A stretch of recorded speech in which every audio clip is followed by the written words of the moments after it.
Budget amendments, we need a motion to approve and the second, and then we'll have Betty speak to them. We have 4, A through D in section 7. So move, Kleppel. Second, Walden. We have a motion and a second. Betty, did you want to speak to those?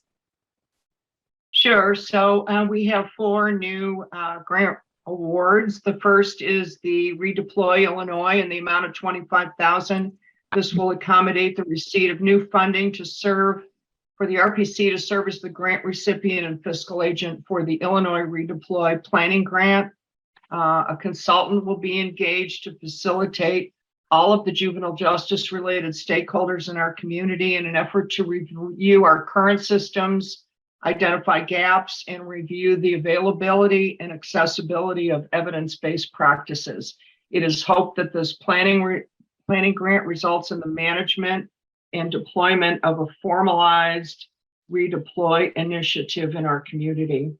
The second budget amendment in the amount of $263,300 is for receipt of ARPA funds to administer and distribute funds to eligible households that have been negatively impacted by the COVID-19 pandemic. The RPC will address the basic needs for stable housing and associated subsidies for utilities, including rental assistance, mortgage assistance, water, sewer, and power assistance.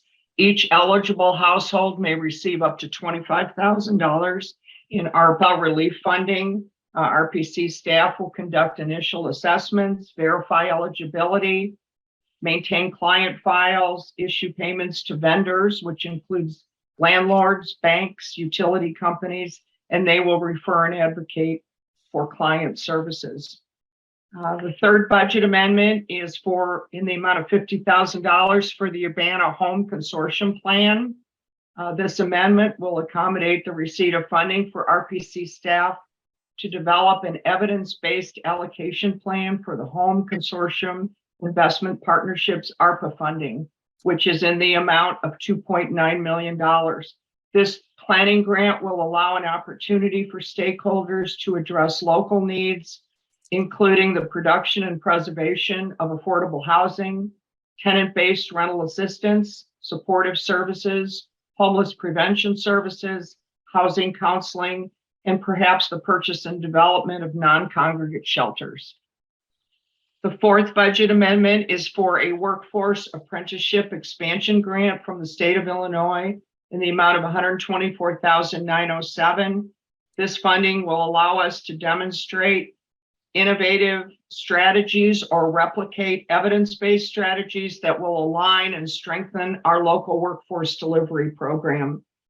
This enhanced funding will allow the RPC to act as the apprenticeship navigator in our economic development region 2, which includes Champaign, Ford, Iroquois, Piatt, Douglas, and Vermilion counties. As the apprenticeship navigator, the RPC staff will participate in capacity building, including enhanced business engagement, community college engagement, nonprofit organization engagement, and significant community outreach events. So I request your approval for the receipt of these, the receipt of funding for these 4 budget amendments. Thank you. Are there any questions for Betty? Any discussion? Please call the roll. Patrick Brown, Yes. Mayor Frühling Bogus, Yes. Darlene Kleppel, Mayor Yes. Mayor Smith, Yes. Christopher Walton, Yes. Mayor Marlin, Yes. Mary Alice Wu, Yes. Tom Bruno, Yes. Tina Witcher, Yes. and Mayor Finan. Yes, you have approval. Our next item is the cost of living and quality improvement increases. We need a motion and a second, and then we'll have Brandy update us. So moved, Walden. Second, Wiltshire. Okay, we have a motion and a second. Brandy, did you want to say anything about that? There you are. Yes, the Office of Head Start provided a cost of living adjustment and quality improvement increase for our Head Start program based on our enrollment. our funded enrollment. The total cost of living amount for Head Start, Early Head Start, and Early Head Start expansion is $173,865. And the total quality improvement for Head Start, Early Head Start, and Early Head Start expansion is $43,850. Those funds will be utilized for staff salaries, benefits, and corresponding pay range adjustments for the 2.28% cost of living adjustment.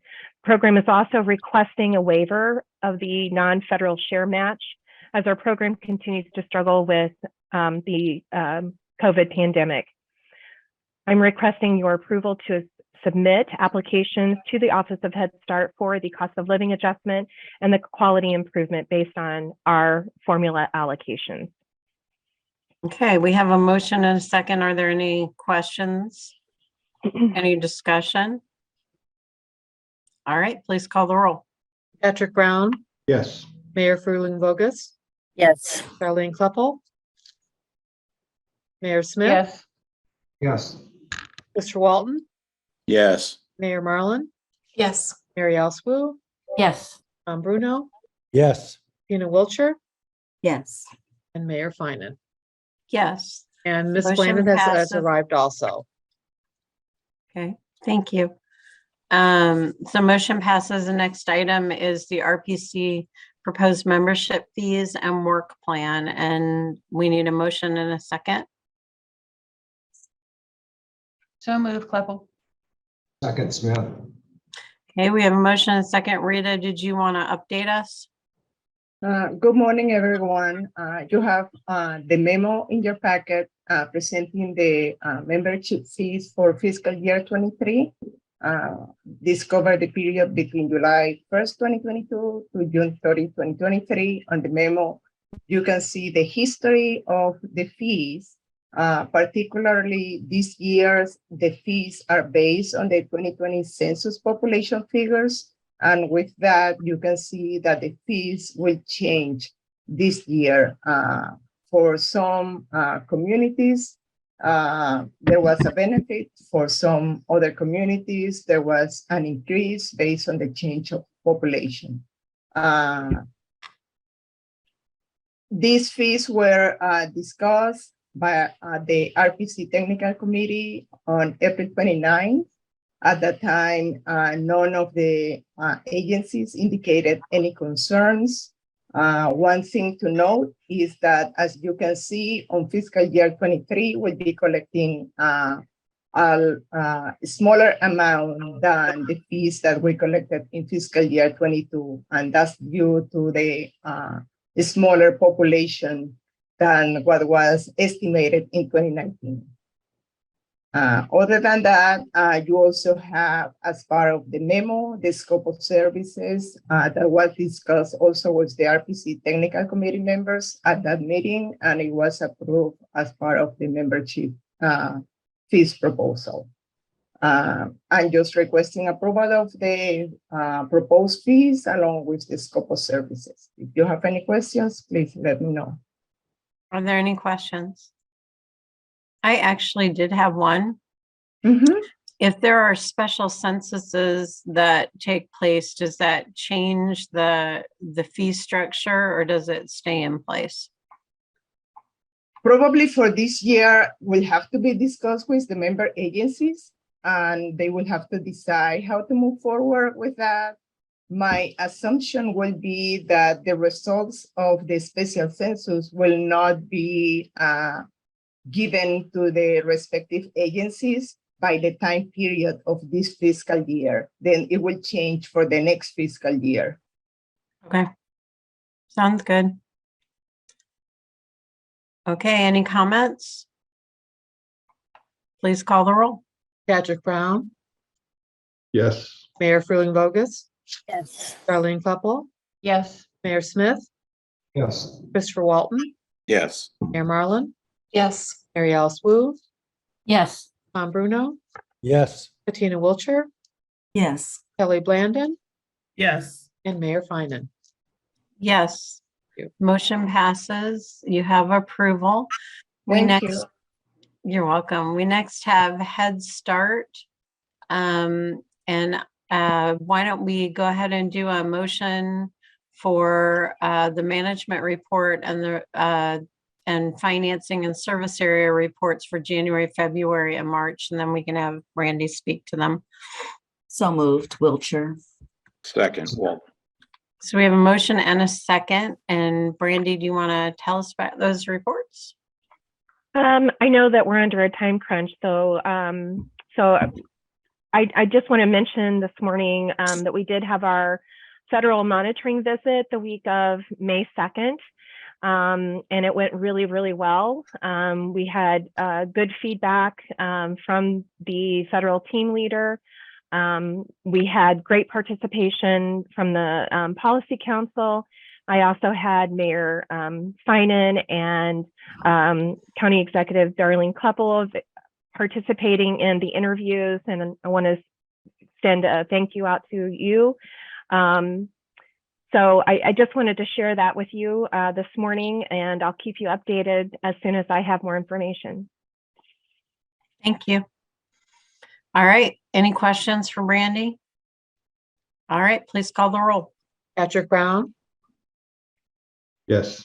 Mayor Frühling Bogus, Yes. Darlene Kleppel, Yes. Mayor Smith, Yes. Christopher Walton, Yes. Marlon, Yes. Mary Alice Wu, Yes. Tom Bruno, Yes. Tina Wiltshire, Yes. Holly Blandon, Yes. and Mayor Finan. Yes, motion passes. You have approval. We are now at the strategic plan. And Delitzo, do you want to introduce this? What would you like to do here? Yes, Mayor. Good morning, Mayor and Commissioners. As I indicated in a communication to you, I think maybe a couple of weeks or 3 weeks ago, that we would be embarking on a comprehensive strategic planning for the organization. We went through an RFP process and we selected the group that has already began to work with us. And I know they've interviewed some of you. And so we're excited to go through this process and hope to develop a plan that will launch us forward here in the next 2 to 3 years. With that said, I'd like to introduce our consultants, starting with Jeffrey Schilling with Schilling Consulting and Kate White with Kate White and Associates. Jeff? Thank you very much, Delitzo. It's a pleasure to be with you all this morning. I appreciate you giving us a little bit of time on your agenda to talk to you about the strategic planning process that we want to undertake, and also get your insight and a little bit of feedback on the mission of the organization. Those are the two main things we would like to accomplish this morning. I'm getting a message once in a while that my internet connection is unstable, which is not a typical message that I see. So I'm going to stop my video just on the chance that that eases the throughput in the bandwidth there. But I'll still be talking. I'm going to start out, then turn it over to Kate White, and then I'll wrap up with you. So next slide, please. As I mentioned, we just have a little bit of information we want to work with you on today. And really the goal is to get you oriented to this process and to have you have a chance to talk to us a little bit about the mission of the organization. We can go to the next slide. We'll start with the overview.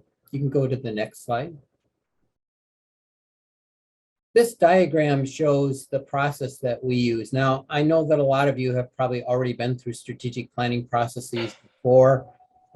It isn't like the discipline of accounting. There isn't like one exact method that everybody uses. A lot of you have probably been in retreat-based formats. Our process is a little bit different. It's a little bit more structured. And there's on the front end, there's a great emphasis on gathering information and pulling together everything to a table of discussion before we even start to talk about where the organization wants to go in the next 3 years. And that's depicted a little bit in this diagram. You can see on the left, we're going to talk today a little bit about the mission. Kate and I have already been working with the RPC team on gathering information about the industry and the market, as well as the organization itself. And a lot of that information is intended to drive the thinking about the future state of the organization, which is usually expressed in terms of a vision statement or a set of goals, and sometimes both. That vision statement is then contrasted with an understanding of where the organization is today. And if that's all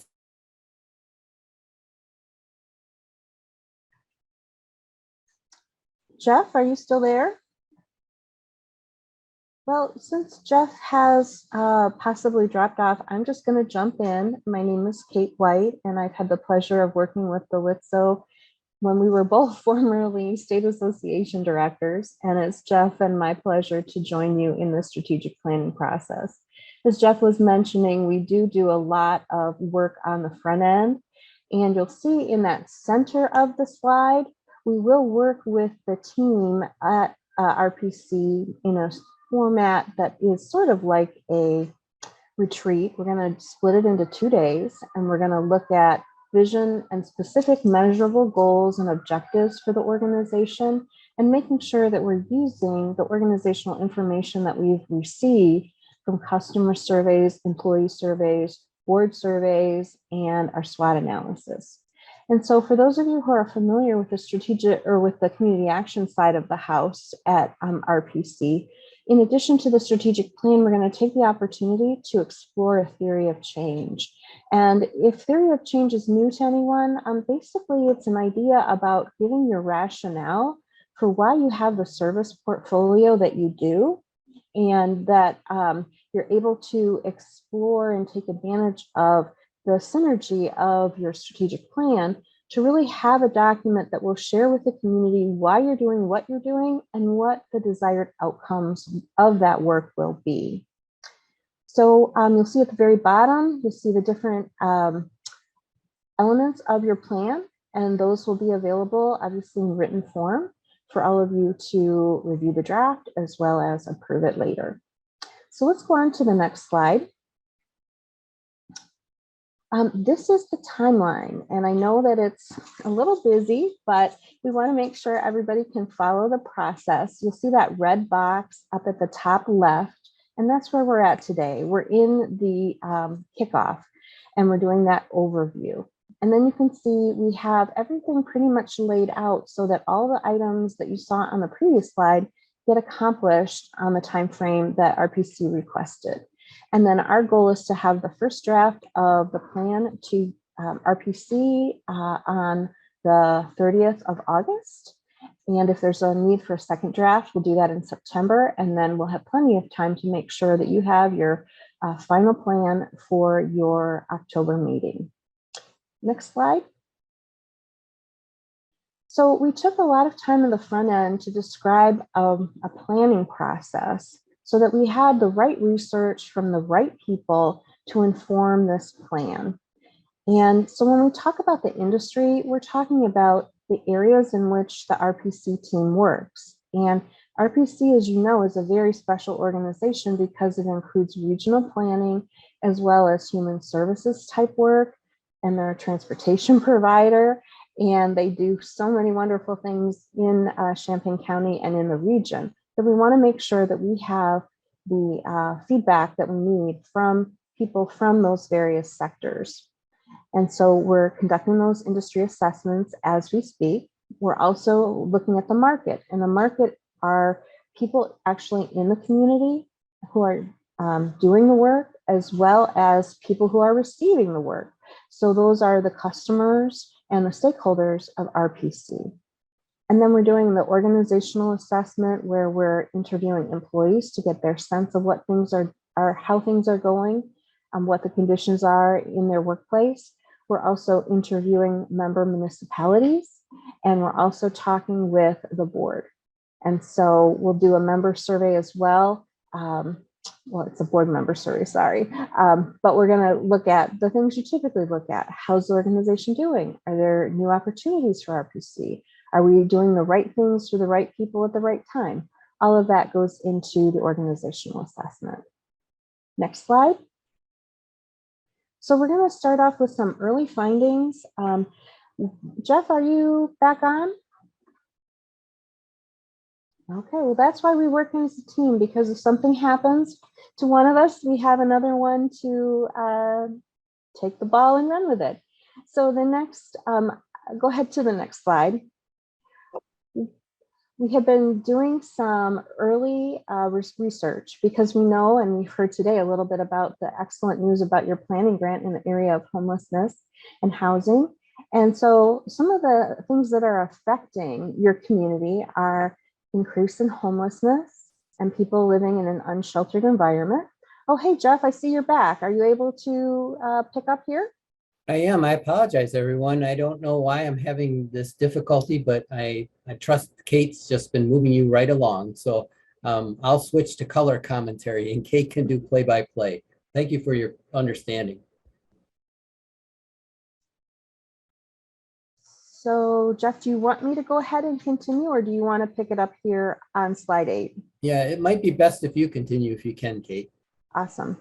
So we've been doing some research from additional sources, which we have at the end of this PowerPoint. So we know that unsheltered homelessness is on the rise.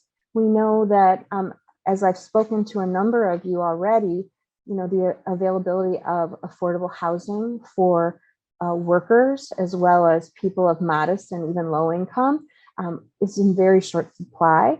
And we know that homeless systems always need more resources to meet the needs of the community. So I was really grateful to see you got that additional funding. Transportation, you know, we've seen some agencies or some transit entities lose ridership during the COVID, but it seems like that's rebounding in most locations. Sometimes we have some parts of your county, Champaign County, where there may not be as much transportation, public transportation as some folks would like. And obviously all of the mayors and administrators that I've talked to so far are really in the process of evaluating transportation, and that's always going to continue to be an important aspect of the community being able to get to work and to get to leisure activities, as well as other important things like medical appointments and things of that nature. Next slide, please. You also got some additional funding in terms of your justice diversion programs, and that is extremely important because we're seeing increase in juvenile delinquency, increase in youth confinement. I have heard from a number of people that we're hearing a lot about community violence, not just in Champaign County and your various municipalities and villages, but really all across the country. And so the increased presence of RPC in this work is very heartening. So it's a big body of work, but very, very important. And then although RPC doesn't do a ton of work in aging at the moment, the loss of people retiring and leaving the workforce is putting pressure on community in terms of workers who are available to work. And then that also puts additional resources or stress on available housing, healthcare, to some extent transportation, but of course caregiver resources. And the fact that people are living longer makes us understand that we have to make sure that the elders in our communities have what they need to age successfully in place, and that the workers that we have, you know, are able to manage those elder care requirements, as well as their younger childcare requirements and their obligations to their employers. So those are some early assessment findings that are very broad. If we can go to the next slide. We've got a little bit on workforce as well. You know, we know that in your area, there are not enough workers, and that there have been some changes post-pandemic with some of the employment shifting to the university. There's some challenges in people not being able to get the jobs that they want or have the skills that they need. And a couple of municipalities that I've spoken to already are expressing some stress on their schools because you have a lot of students, but maybe not quite enough capacity to address the kind of educational system that would then eventually feed your workforce development pipeline. So let's go on to the next slide. In terms of human services, some very important trends that we're going to see across the country is the idea that our human services migrate to what we call a whole family approach. And this is really key for programs like Head Start and Workforce, as well as some of the other programs that we operate, including things like housing and homelessness prevention. The idea behind whole family approach is that instead of serving clients as a one-off, we try to bundle as many services together for that individual and or his or her family, so that we're looking at all the needs of the family and bringing as much resources to bear at the same time as we can, so that we have a better chance of moving that family or that individual out of poverty. Universal intake is another sort of precursor to whole family. It's a lot easier to serve a whole family or an individual holistically if when that person comes to RPC that we have the opportunity to assess them and put their data together to see if they might have, even just as a cursory opportunity, if they qualify for multiple programs and services. And so you can aid the staff by having a universal intake, usually with a data warehouse behind the scenes to facilitate that approach. And then, of course, because you all are attached to county government, there's increasing interest for human services to be able to quantify the progress that they're making in the community. And there's a whole movement around using a human service values curve to be able to document that progress.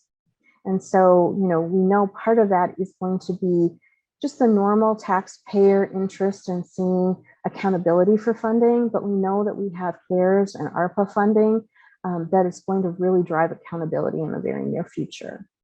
Next slide. So for part of the industry assessment, in addition to talking to Denise Harlow, who's a national expert, Larry Dawson, who's your state association director, and of course, Yalitzo, who has a lot of vision for RPC, we are going to talk to 3 other community action agencies who, while not exactly like RPC, because I'm not sure that there is another organization exactly like RPC, and we're going to talk to a couple of organizations, one in Nashville, one in Oakland, California, and one in Milwaukee that have a lot of similar programs, particularly on the human service side, but a lot of them also do things like transportation and community economic development. So these are close fits as comparable organizations. Next slide. So I mentioned already some of the early findings. We've talked about whole family services and bundled services. I've mentioned the human service value curve. There's a big concern about equity in a variety of parts of Champaign County, but also nationally. A challenge is turnover for staff and community action agencies and state associations, as well as programs across the spectrum at RPC and even in local government and other nonprofits. The political environment that we're operating in is uncertain, and we do have an upcoming election. So that will probably have some significant impact on policy decisions post-election. We're seeing a trend that people are very eager to reconnect in person. COVID has been much longer than I think anybody anticipated. And I think we're seeing the value of those in-person connections, not only for our clients, but also for us as professionals. And then there's always going to be a continuing interest in social determinants of health, especially post-pandemic, when we've seen that a health crisis has affected so many domains of everyday life. It's really brought it to the forefront. Next slide, please. So some of the community needs that we have been looking at, and some of these come directly from your community needs assessment that RPC conducted, as well as some additional information about Champaign County. We see that a pretty high percentage of poverty in Champaign County, and children obviously are very highly impacted by that. And we're using that indicator of free and reduced price lunches. So you see a significant, over half of the children in your public schools are eligible for that service. Next slide, please. So there's some significant issues for low-income people in the county. Childcare is an ongoing challenge, and it may be tied to workforce issues, maybe more significantly than we're currently thinking about. We've talked a little bit about criminal justice and involvement in crime with the violence that people are experiencing in their communities. We know that employment is a concern. Not only are there jobs going begging, but there are people who don't have the skills for the jobs that are available. Education is important to make sure that we have the resources for children who are in the public schools to be able to get the education that they need. And then there are people who are potential workforce participants who may have dropped out or may not have a good path back to get their GED, or even though there are paths for that, they may need significant encouragement to sort of overcome some negative experiences with education they may have had earlier in their lives. Health issues do affect people in Champaign County. We know that you have some areas of ill health and other disabilities that will impact people's ability to participate as much as they would like in the economic development of the community. We've talked about housing and homelessness. There's a need for more activities for children and teens and after school care. We've talked a little bit about the needs for transportation. There is some hunger issues in the community, having access to adequate nutrition. And then of course, behavioral health, which is spiking really across the country, not only for adults, but very dramatically for children and teens. Next slide, please. So some items that we pulled from your most recent client survey that were in your community needs assessment were in terms of housing and homelessness, because we know that people can't really work successfully or go to school successfully or even be very healthy if their housing situation is either unstable or if they literally do not currently have housing. So we can see that 40% of people are struggling to find affordable housing. Almost 38% are struggling to get financial assistance for rent. 35% are struggling to qualify for a loan to buy a home. And then another 33% are struggling to get financial assistance or a down payment or closing costs to actually complete the sale or purchase of a home. Next slide, please. So education, some people are really struggling to get some educational assistance, and almost 30% are trying to obtain a high school diploma or a GED. 33% would like some help getting into a 2-year college degree type program. And then almost another 33% would need some financial assistance to complete their education. Next slide, please. So a couple of items that we pulled from the Champaign County Community Health Improvement Plan, which had some great data. It really highlights the challenge for Champaign County. The violent crime in the county is higher than the state and national average. So that's an indicator of some work that could be done. Your teen birth rate is at 18.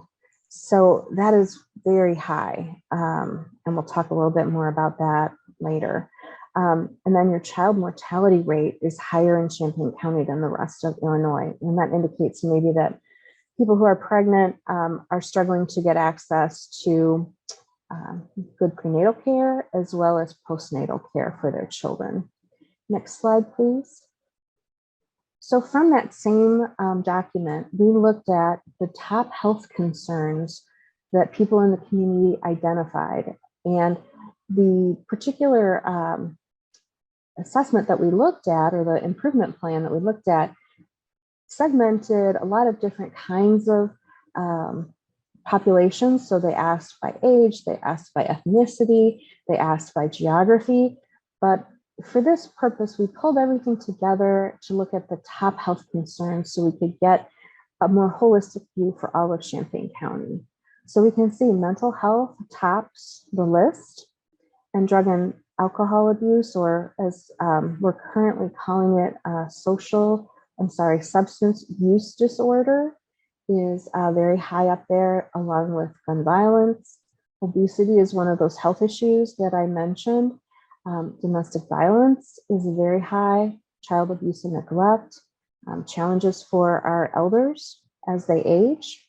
And then here's some more health issues: heart disease and stroke, cancer, suicide, which also relates to mental health concerns, dental problems, diabetes, elder abuse, infectious disease, teen pregnancy, lung and respiratory disease, and then of course that infant death. Next slide, please. So there's some intersections that we started to talk about. And one great question from the RPC client survey was, why do you believe people are having a problem keeping a job? And this is asking people who've used an RPC service. And over 70% said they need childcare. Another 70% say they lack education. And then 64% cited transportation issues. So some pretty significant things to think about as we look at a cross-sector approach to solving problems within Champaign County. Next slide, please. So some intersections that I wanted to point out as we start to move forward is that you've got some things that are coming together that RPC might be able to impact, assuming we can get more resources or find a way to do more with what we have. You've got a high number of teen pregnancies, especially among younger teenagers. You also have the need for after-school care and things for teens to do. And so, research confirms that often when children don't have structured activities or, positive things to do, that can push up teen pregnancy numbers, because, we all know they are more interested in each other perhaps than in the activities that might be available. We also have significant contact with the criminal justice system for adults and teens. And so again, if you had either positive opportunities for recreation or more opportunities for recreation or education, or even supervision, you might have less teen involvement with the justice system. And your community has a significant number of single parent homes. So those are all things that we should kind of consider when we look at the various community needs. Next slide, please. So we're going to go into select early findings about the market and organization, and many of you participated in some of this information that I'm going to share. And then I promise after that I'll pause to take some questions. Go ahead to the next slide. So you can see that this is a list of some of the market and organizational assessments that we had planned to do. Since this slide was created, we've also met with Mayor Marlin, Administrator Brown, Mr. Cowan, and then the rest of the folks are either on my calendar for the next couple of weeks, and we're making great progress in that process. Next slide, please. So some of the early findings from the interviews that I've been conducting include challenges with crime and housing, significant issues around municipal infrastructure. And I know RPC will know that this is a frequent desire. You're so good at grant writing that everybody wants more of it. We've heard the comment that RPC fills a really important gap for planning at the local level. Communities need more workers. People are concerned about equity. There's a significant population of immigrants or people with language barriers that can hinder employment and put some strain on the educational and healthcare systems. And then some schools in some communities have some significant needs and gaps in funding and resources. Next slide, please. So I'm really pleased to report that I've heard nothing but wonderful things about RPC so far. And I expect that that will continue. RPC provides excellent support to the community. They do a great job with the things that they do. Occasionally, things are pushed to be done regionally when some people might need things more quickly for their specific community. There's the acknowledgement that RPC would probably need more staff and resources to take on anything else. They are known for taking on programs that have nowhere else to be placed. And there were some interest in more outreach for human services for members in the community. Next slide, please. So Jeff, how are you doing? Are you able to talk a little bit about these slides? Yeah, let me take a crack at it. It's kind of going in and out. Again, I apologize for my technical difficulties this morning, but one other thing that we've started to do in all of our research is to gather information from your own employees. And we just have a couple slides, 2 questions. So Preliminary results. And the first one, did you lose me already? we had a little blip, but go ahead, and if it blips again, I'll just jump in. Okay, thanks, Kate.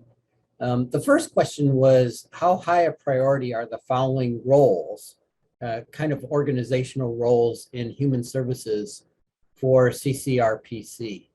And this was asked of all staff. And you can see a variety of different roles, from some of the more traditional roles that you've played, but maybe also some that are a little bit more far-reaching. But what's interesting is they're all either essential or high priority by the majority of the people that are taking the survey. So you have, as you already know, a very full plate. There's a lot of I think Jeff meant to say expectations. Jeff, are you back?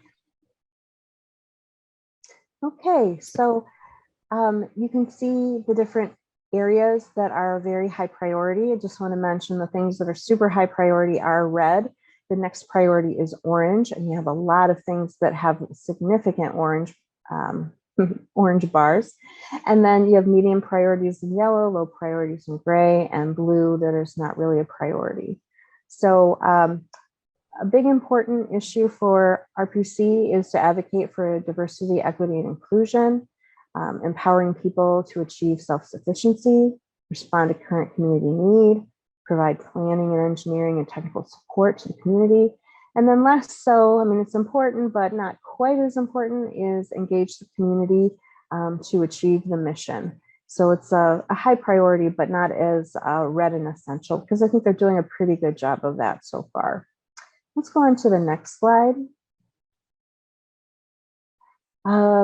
So how is it important for RPC to make more progress in each of these areas to fulfill its mission? So in order to achieve the mission of improving the community for all of those different populations that are identified in your mission, we see that Head Start is very important to the employees. Rental assistance is very important. I'm going to drop down to workforce development because you can see that that is very, very important. Obviously, we know that water and wastewater assistance nationally are a challenge.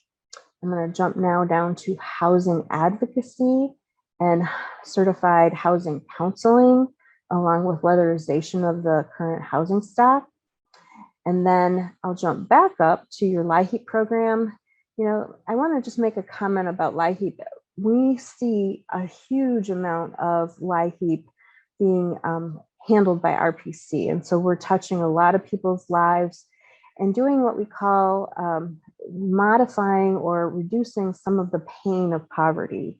And so LIHEAP is one of those programs that many organizations use it as sort of an entry point. And so as you consider whole family services or look at the human service value curve, we can think of LIHEAP as maybe a way to get folks in the door and then an opportunity to provide additional services to them. And then you can see everything that RPC does has an important component to the mission. Just some are a little bit more hot points than others. Let's go ahead to the next slide. So I'm going to pause right here and take some time for questions. If somebody could monitor the chat, because in this view, it's a little hard to see if any questions are popping up for chat. We'll take just a few minutes for questions and then we'll talk a little bit about mission.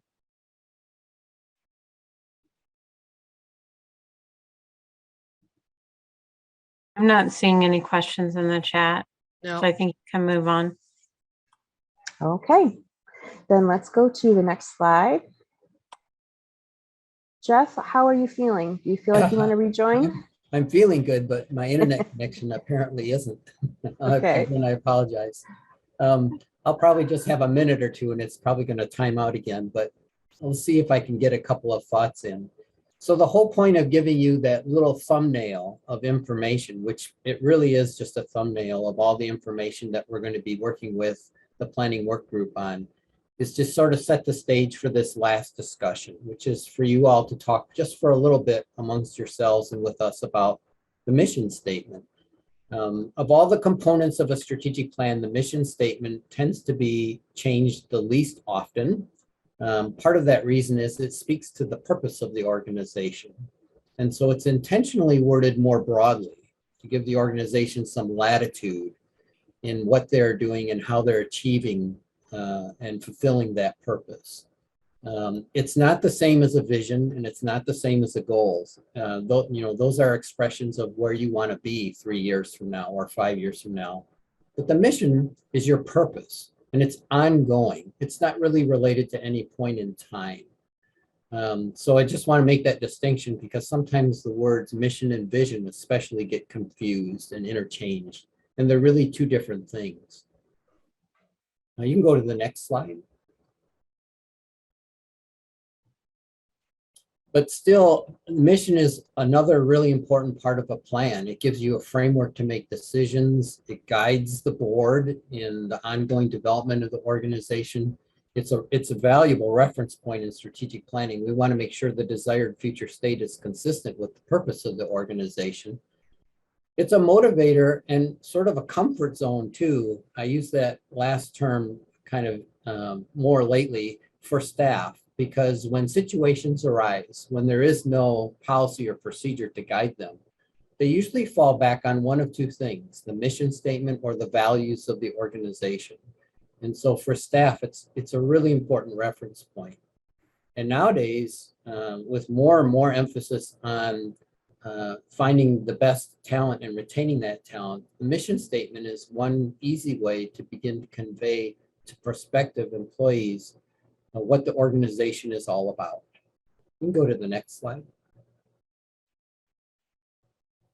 So when do you change a mission statement? I mentioned earlier, it tends to change the least often of any part of a plan. A lot of organizations I work with have only changed their mission statement about once every 10 or 15 years. And yours was changed more recently than that, the one that you have now. So I just wanted to give you a couple of thoughts about, well, why would we change it? Well, if the market or the customer's needs have really changed significantly, that's usually an opportunity to take a look at your mission statement and consider whether to change it. What about your organization itself? Have we changed? Does the organization need to change? And lastly, a little bit maybe less intimidating of all these points is, do we just need to update the language? I will tell you, and some of you probably already know this from having looked at other organizations' mission statements, sort of the format du jour, what we find nowadays is very short, usually 1 or 2 sentences. Sometimes I don't even see a complete sentence. So mission statements have gotten shorter and more concise. And I think that's in part to make them more memorable, more easy to remember and identify. Next slide, please. So I got all that in, Kate, before I timed out again. But so I sort of set the stage. The whole point of this morning was to bring you to this point and put your current mission statement in front of you on the left. And we just want to note any feedback that you have. How are you feeling about your mission statement in light of all that data that you just saw, which is just a part of what we're going to be looking at? And in light of what you know about the needs of your own organizations and where CCRPC needs to go in the future. What are your thoughts, comments? Anybody have any comments? I'm not seeing everybody on the same screen, so if you I had just a question. When was this last mission statement again done? This Patrick. Delitzo, you may have to chime in, but I think it was about in the last 2 or 3 years. Is that correct? No, this was actually before my time, so I may have Oh, to so it goes back further than to that. Betty. Okay, so it goes back a ways. Yep. Yeah. I'll defer to Betty. Betty, do you remember when this was done? Yeah, so I think this is at least 7 or 8 years old. So it preceded Delitzo as CEO. I think Cameron Moore, 7 or 8 years ago, engaged the staff in development of the mission statement. So it's a good question. And by age, it's starting to get into the territory of where a change, would be not uncommon. Usually we see that about 10 years or more. That's when mission statements are changed. Other comments? What do you think of the mission statement? Does it describe the purpose of the organization as you believe it is today? Do you like the format? Comments? This is Christopher. Darlene. Oh, go ahead. Sorry, Christopher. Go ahead, Darlene. I think it's still fairly relevant. I think the purpose of the RPC in our county has been 2 purposes. One, to serve as kind of a coordination regionally, and also to be pretty much the social service, community service agency in the county. So both of those are still reflected in this mission statement. So I think it's still fairly relevant. Christopher, did you have a comment? I did. Thank you, Your Honor. I think that the mission statement kind of reflects the 3-headed monster that we've kind of put the burden on RPC, right? So we're looking at it as a transportation planning organization, community service organization, and then land use and regional planning. I think a question that we have to ask ourselves is, are we still committed to putting that entire burden on RPC? And if we are, then that is what the mission is. I think that it's a bit long-winded, but I think if you stop after, region, you start talking, when you say all services will be performed in the spirit, when you start that gets away from what you do and gets into how you do it. And I think the mission statement should just focus on what it is you do. So I think it's just something for us to think about, that if we are okay with what we're asking RPC to do, then to focus the mission just on that. Anyone else? Diane? I agree with Christopher, and this mission statement is presented in context with the vision and the values statement on the RPC website. So the 3 of them complement each other. I agree with the current roles of RPC. They're all critically important to City of Urbana, for sure. And as I told Kate during the interview the other day, RPC should think about changing the name to reflect the scope of your services, which is it's planning, which is extremely important, but also the services component of the organization. Anyone else? Tom? I'd follow up on Christopher's comments that that it's 2 sentences long, and that entire second sentence doesn't seem like a mission at all. How we're going to get there, but it might be simpler to just delete this whole second sentence and talk about what the mission of the organization is, as opposed to the spirit in which we're going to do it. Anyone else? Yeah, I agree with that comment from both Tom and Christopher, and Diane seemed to as well. All right. Is there anything, do you need anything else from us with respect to the mission statement?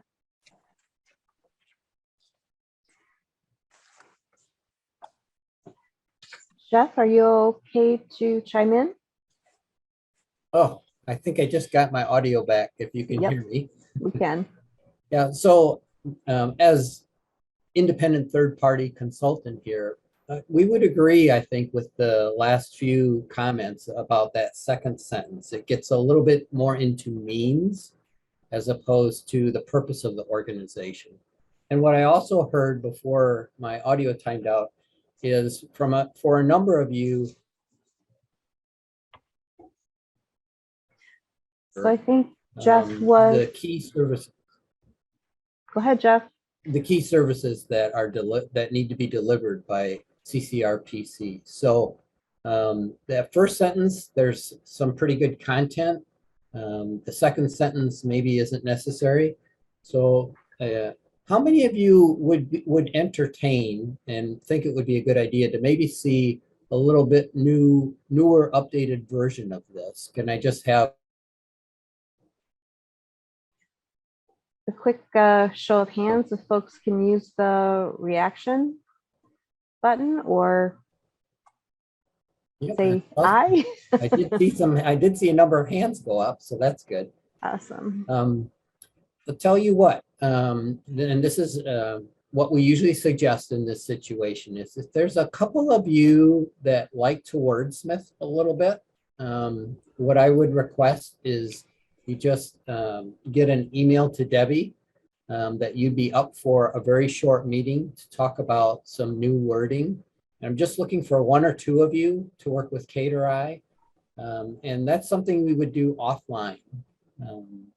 We don't have to talk about that today.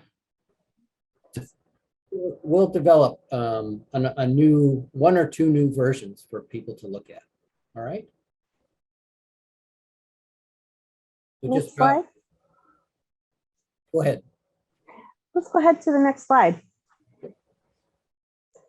So I think, sorry, Jeff, it looks like that was the end of our planned presentation. We have some of our sources for the data that you were provided in your PowerPoint. And of course, Jeff and I are always available for questions.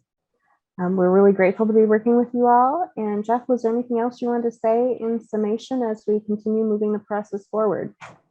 No, I appreciate everybody's time and your understanding with my technical difficulties. My next call will be to our cable company to find out what's going on. All right, thank you very much.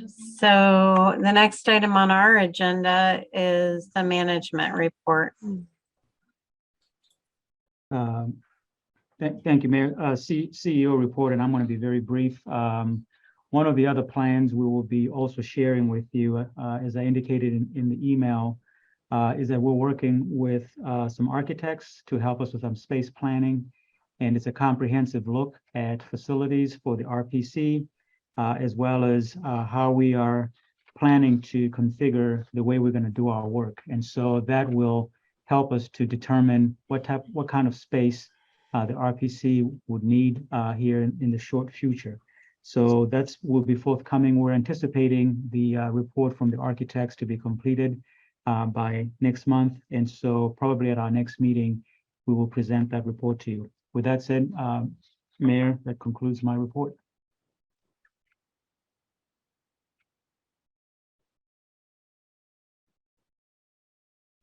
Sorry, I'm talking to myself. Thank you. Do we have any old business? Do we have any new business? Need a motion to adjourn. So moved. Is there a second? Second, Wiltshire. We have a motion and a second. Please call the roll. Yes, Patrick Brown, Yes. Mayor Fruleng-Vogus, Yes. Darlene Kleppel, Yes. Mayor Smith, Yes. Christopher Walton, Yes. Mayor Marlin, Yes. Mary Alice Wu, Yes. Tom Bruno, Yes. Tina Wiltshire, Yes. Kelly Blandon, Yes. Mayor Finan. Yes, we are adjourned. Thank you. Thank you.